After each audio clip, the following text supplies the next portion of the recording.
এলাকাতে আমাদের যে কর্মকাণ্ড গুলি আছে, বিশেষ করে দলীয় যে চাঁদাবাজি, এদের কোনো মতেই কোন এলাকাতে না থাকে, আমরা সবাই যেন সেদিকে সচেতন থাকি।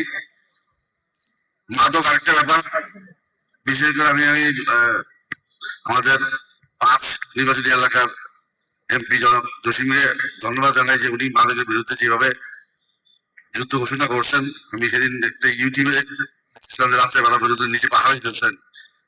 আমরা যদি সবাই সচেষ্ট হই, এই দুটা জিনিস যদি আমরা সমাজ থেকে দূর করতে পারি, চাঁদাবাজি এবং মাদক, আমার বিশ্বাস আমরা জনগণের আস্থা ফিরে পাবো।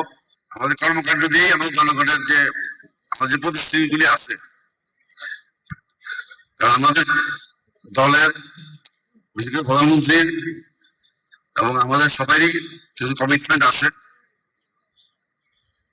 আমরা যদি সবাই মিলে চেষ্টা করি এই কমিটমেন্ট গুলি ফুলফিল করতে, আমার বিশ্বাস জনগণ যে আমাদের উপর আস্থা রাখছে সেটারই সত্যিকারের ফল পাবো আমরা।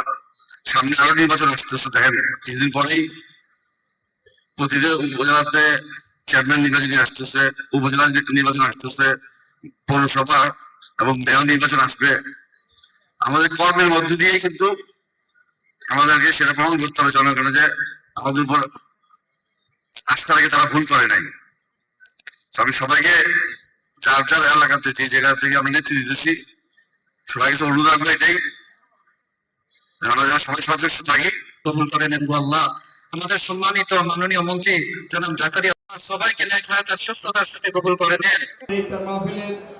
আমরা মূল কার্যক্রম অল্প কিছুক্ষণের মধ্যে শুরু করবো।